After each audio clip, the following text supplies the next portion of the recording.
Join me as I dive into the drama of Kirk Franklin exposing Yolanda Adams in church at 55. Let's see what really went down. Kirk Franklin and Yolanda Adams are two heavyweights in the church music scene, known for their soul-stirring voices and unwavering faith. With careers spanning decades, they've both made significant contributions to gospel music, inspiring countless fans with their heartfelt lyrics and uplifting melodies. Kirk Franklin and Yolanda Adams have had their fair share of collaborations and public appearances, but behind the scenes, rumors of tension had been swirling. Sources close to the artists hinted at a long-standing feud, allegedly sparked by creative differences and personal egos. Over time, these whispers grew louder, and it seemed only a matter of time before things came to a head. Their relationship had been under scrutiny, with fans and critics alike speculating about the nature of their disagreement. As the drama unfolded, it became clear that their issues ran deeper than just a simple misunderstanding. What happens when worship turns into a business? A firestorm is erupting across the gospel and CCM world, and at the center of it are names like Kirk Franklin, Yolanda Adams, and Maverick City Music. Accusations of selling out for profit, losing spiritual authenticity, and turning Sunday praise into stadium profit. This isn't just music anymore. It's a battle for the soul of gospel itself. And trust me, what Yolanda Adams just said, it changed everything. The Christian music world is on fire. And no, we're not talking about a revival. We're talking about a growing divide that's rattling pews, pulpit platforms, and playlists. On one side, you've got CCM, contemporary Christian music, slick production, crossover appeal, and major corporate backing. On the other side, traditional gospel, raw, soulful, church-rooted music that's been the heartbeat of black worship for generations. And in the middle of this storm, Maverick City Music, Kirk Franklin, Yolanda Adams, and a host of worship leaders caught in a viral debate that's raising serious questions. Is gospel music being whitewashed for mainstream acceptance? Is CCM too profit-driven, losing the message in exchange for chart success? Are artists compromising their faith to sell records in the name of Jesus? The internet lit up after Yolanda Adams gave a brutally honest interview, questioning whether some modern worship music still serves God or the industry. That sparked a wave of reactions, including Maverick City's defense of their collaboration with Kirk Franklin, and gospel fans accusing CCM artists of cultural appropriation and tokenizing black voices.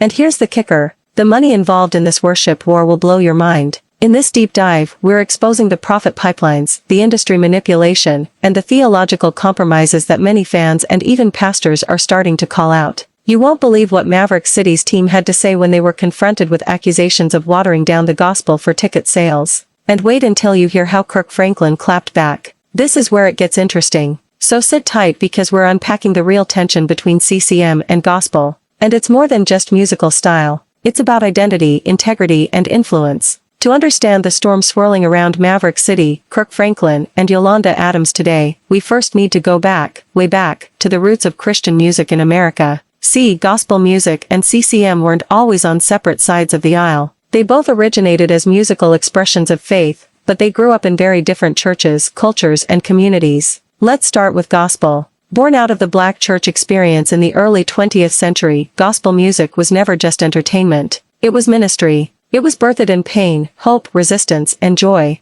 Gospel wasn't just music sung in churches. It was a survival language for African American communities during segregation, racism, and social injustice. Pioneers like Thomas Dorsey, Mahalia Jackson, and later James Cleveland laid the foundation. Gospel was rooted in call and response worship, deep theology, and emotional spirit-led performance. It didn't need a record deal to be powerful. It just needed truth. Now flip over to CCM, contemporary Christian music, which started gaining ground in the 1960s and 70s, primarily in white evangelical spaces. Artists like Amy Grant, Michael W. Smith, and Stephen Curtis Chapman introduced faith-based music with pop and rock influences, targeting radio audiences and suburban churches. CCM was clean, polished, and designed for mass consumption. Over time, these two genres built separate audiences, separate charts, and, this is key, separate budgets. The money behind CCM became massive. Record labels like Capitol Christian Music Group and Provident Music Group, both under major corporate umbrellas, turned worship music into a multi-billion-dollar industry. Artists toured in megachurches, filled arenas, and topped Billboard charts, all while singing about Jesus. Meanwhile, gospel, despite its influence and unmatched vocal excellence, was often left underfunded, underpromoted, and undervalued.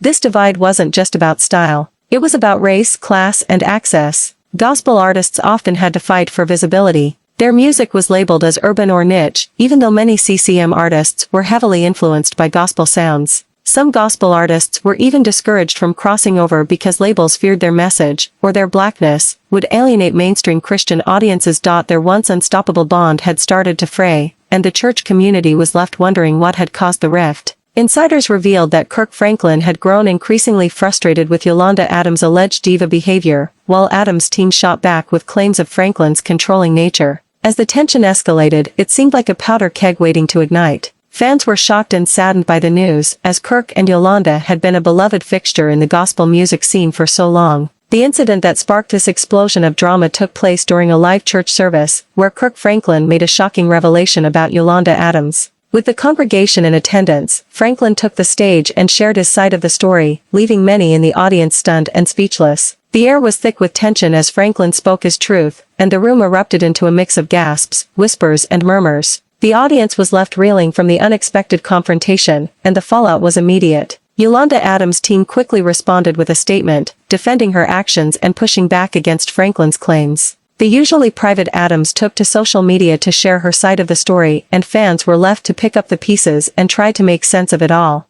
This explosive moment has left fans and fellow artists alike questioning what's next for these gospel legends. Will they be able to reconcile and continue spreading their message of love and faith, or has this incident forever altered the dynamics of their relationship? One thing's for sure, their devoted fans will be watching closely, eager to see how this drama unfolds. If you're still trying to wrap your head around what happened, let's hear your thoughts in the comments below. If you're interested in more insights into church dynamics and the world of gospel music, be sure to check out our next video, where we dive deeper into the complexities of ministry and fame. Thanks for watching and subscribes.